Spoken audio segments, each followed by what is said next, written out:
पीयूष पंजी, आज जो सुप्रीम कोर्ट ने कहा और अभिषेक मनु सिंघवी साहब जो विपक्षी दलों की तरफ से वकील थे, एक बात उन्होंने कही कि 2013-14 से 21-22 तक सीबीआई और ईडी के मामलों में 600% की वृद्धि हुई है। ईडी ने 121 नेताओं की जांच की, जिनमें से 95% विपक्षी दलों के नेता हैं।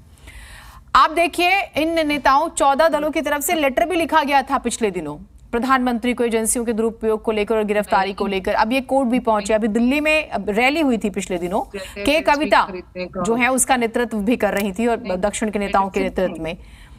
आपको लग रहा है कि ये मुद्दा सच में विपक्ष बना पा रहा है? कोर्ट में जो हुआ वो कानूनी प्रक्रिया है, जमीन पर क्या होता हुआ देख रहे हैं आप सर? देखिए जीनत जी, मुद्दा तो महत्वपूर्ण है और ये सीरियस भी है, क्योंकि ये इसमें कोई दो राय नहीं है कि उसका दुरुपयोग हो रहा है एजेंसीज का, और पहले भी होता रहा है। पहले तो सुप्रीम कोर्ट ने कहा था, यूपीए के टाइम में भी तोता बताया था सीबीआई को, और इस बार जो है अब इस वर्तमान सरकार के शासनकाल में ईडी का ज्यादा दुरुपयोग हो रहा है पूरी तरीके से। तो निश्चित रूप सरकार अपने इंटरेस्ट में जो है और विपक्षी दलों को जो है परेशान करने के लिए या उनकी छवि खराब करने के लिए कर रही है। लेकिन जहां तक आपने सवाल उठाया है कि निश्चित रूप से क्या ये बात जा रही है लोगों के बीच में कि नहीं, देखिए लोगों के बीच में तो जा रही है ये बात, लेकिन उस तरह से नहीं जा रही, क्योंकि उस तरह से ये बात अभी विपक्ष पहुंचा नहीं पा रहा है। विपक्ष सिर्फ जो है कि देखिए ये एक राजनीतिक लड़ाई है और ये एक कानूनी लड़ाई नहीं है। जो इसीलिए सुप्रीम कोर्ट ने आज जो बात कही है वो बहुत महत्वपूर्ण बात है। उन्होंने कहा है कि ये वो क्योंकि सबके लिए एक गाइडलाइंस एक समान होंगी। पॉलिटिशियंस जो है they are not above the common man, तो उनके लिए अलग से कोई जो है कि प्रिविलेज गाइडलाइन बनाई जाए कि उनको साहब अरेस्ट नहीं किया सकता है, नहीं किया, दुरुपयोग अपनी जगह है, दूसरी बात है, लेकिन उनके लिए गाइडलाइंस अलग से नहीं बनाई जा सकती हैं। ये बात सीधी सीधी सुप्रीम कोर्ट ने कहा है और बहुत सही कहा है। इसीलिए सुप्रीम कोर्ट ने कहा है कि आप इंडिविजुअल केस लेके आते हैं तो हम उसको इंटरटेन करेंगे और हम उसको सुनेंगे भी, लेकिन एक जनरल रूप में आप कहिए कि साहब पॉलिटिशियन के खिलाफ जो है कोई इस तरह का कि अरेस्ट ना हो, उनको इस तरह से वो परेशान न किया जाए, तो उस पर एक गाइडलाइन नहीं बन सकती है। तो इस बात पर सुप्रीम कोर्ट सही है। आपको पॉलिटिकल अपनी लड़ाई जो है वो कहीं ना कहीं आपको जनता के पास ले जानी पड़ेगी, और जनता को पास ले जाने का एक ही तरीका है कि आप जनता के बीच में जाएं, जो है कि आप जो है कि महानगरों में बैठ के करके और आपस में मिल के, और फिर जो है कि अब प्रधानमंत्री को आप पत्र लिखा जो है विपक्षी दलों ने, तो क्या प्रधानमंत्री से क्या आप उम्मीद करते थे,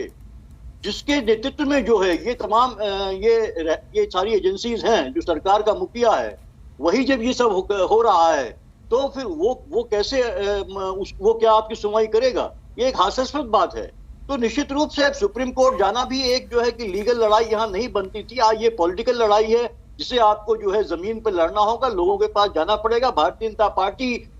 के उनके जो करप्शन के चार्जेस हैं और जो अभी नहीं सामने आ पा रहे हैं, क्योंकि सारा नियंत्रण जो है वो भारतीय जनता पार्टी की सरकार के कंट्रोल में है, तो उनके फैक्ट्स को लेके आप जनता के पास जाइए और जनता को दिखाइए कि असलियत ये है कि जो है कि भ्रष्टाचार जो भारतीय जनता पार्टी दरअसल तो सर मैं आपकी बात से क्या ये सही समझ रही हूँ, आप ये कह रहे हैं कि विपक्ष दरअसल इस मामले को लेकर सच में खुद ही उलझा हुआ है, वो नहीं प्रॉपर तैयारी कर पा रहा, नहीं प्रॉपर फाइट कर पा रहा। दूसरी तरफ ये आपको याद होगा अभी पिछले दिनों सीबीआई का कार्यक्रम था, प्रधानमंत्री ने खूब तारीफ की थी सीबीआई के काम की। उन्होंने कहा भी था कि आप दुर्गामी क्षेत्र से लेकर आप महानगर तक भी जो है बेहतर परफॉर्म कर रहे हैं, तो ये भी एक मैसेज गया था। तो ऑपोजिशन की तैयारी आपको लगता है कि नाम की रहती है, सिर्फ इनको लड़ना किससे सामने, ये अभी तक नहीं समझ पाए? अक्टूबर में देखिए जी, निश्चित रूप से ओपोजिशन जो है कंफ्यूज्ड है, कमजोर है, और उनके इंटरेस्ट जो है कि वो आपस में टकराते रहते हैं,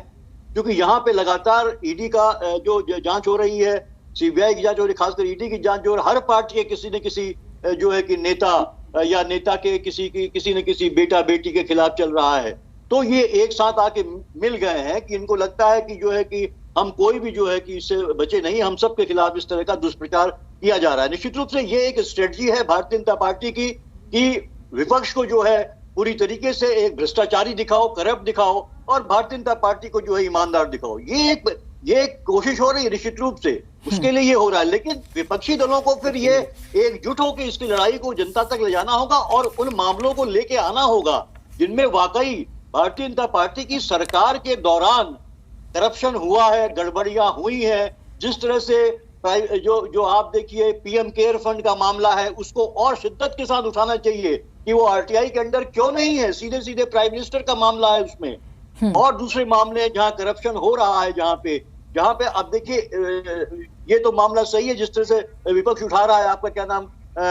अडानी वाला मामला निश्चित रूप से एक बहुत बड़ा मुद्दा है। उसी तरह आपको बाकी जो जिस तरह से सरकार जो भ्रष्टाचार को प्रश्रय दे रही है, उन मामलों को लेके कॉन्क्रीट रूप से वो जनता के पास जाना पड़ेगा और जनता को समझाना होगा इस बात को, क्योंकि ये भारतीय जनता पार्टी के पास सारे हथियार हैं, वो उनका इस्तेमाल कर रही है। सरकार के पास सब सारे हथियार हैं, उनका इस्तेमाल कर रही है अपनी छवि को सुधारने के लिए, दिखाने के लिए कि वो सबसे साफ है और जितने विपक्षी दल हैं वो भ्रष्ट हैं। तो विपक्षी दलों को भी एक साथ मिलकर जो है जनता के बीच में जाना होगा, ये यात्राएं निकालनी होंगी, आपको उनसे मिलना होगा, बैठ के करनी होंगी, पूरे देश में करनी होंगी और ये तथ्यों को सामने लाके ये जनता के सामने रखना होगा, तभी आप जनता को समझा पाएंगे। और जैसा कि अरविंद केजरीवाल कह रहे थे कि जनता ही डिसाइड करती है कि कौन गड़बड़ है, कौन सही है और किसको चुनना है। तो जनता को लड़ते हुए दिखने भी तो चाहिए ना, जनता भी तो मजबूत हाथ थामना चाहेगी ना। जनता अब थोड़ी ना, अब सपोज कीजिए कि